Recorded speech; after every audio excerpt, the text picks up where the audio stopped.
Hi, I'm Adam Brown. This is my first speech. Did you know that wine makes an appearance on Earth as early as 7000 BC? Wine has been in nearly every corner of the Earth since the beginning of civilization. It's estimated that the world's oldest winery is about 5,000 years old, and it's still in action today. The tradition of winemaking can be broken down into a few simple steps: fermenting, racking, and bottling. I'm going to share a little bit more information about those with you today. The first step, known as fermenting, is a simple, natural process, one you probably learned about in your high school biology course, or maybe while you're here in college. It would happen all by itself if you just juiced some grapes and let them sit. Fermentation is caused by an organism called yeast. It naturally is found on the skin of grapes and all over the place, frankly. Which brings me to an important part here: choosing some yeast. Now, you could juice some grapes and let them set, and this would naturally produce alcohol and turn into a natural wine. But it's a much better, more effective way to do that if you choose some brewer's yeast.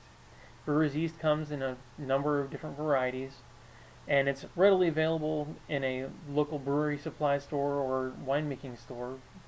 And if you don't have one of those in your town, you can find it pretty simply on the internet.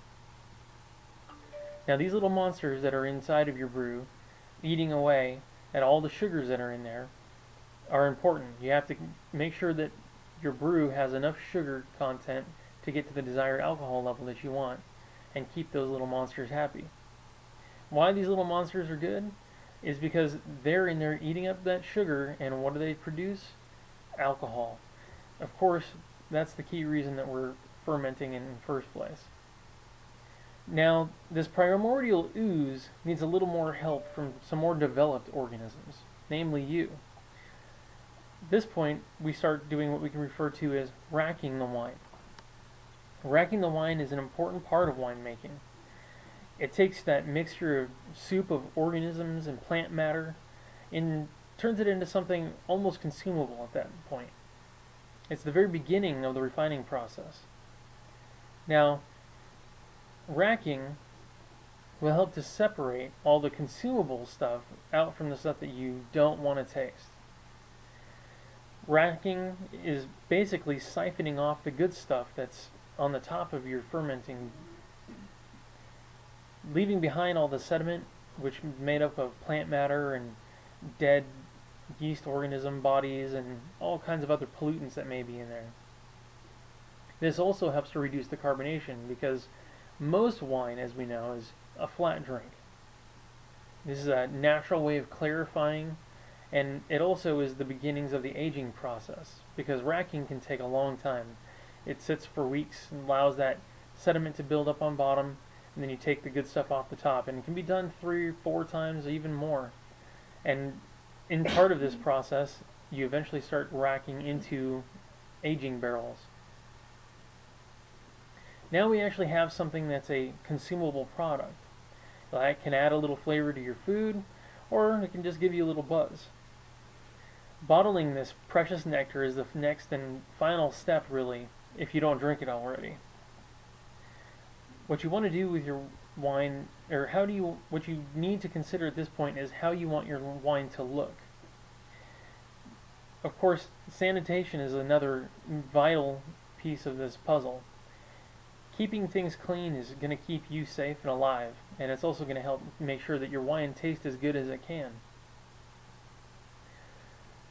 You want to choose the right bottle, and you want to choose the right label, because these things are not just a aesthetic, but they're also a way of preserving that stuff that you've just spent all that time brewing up.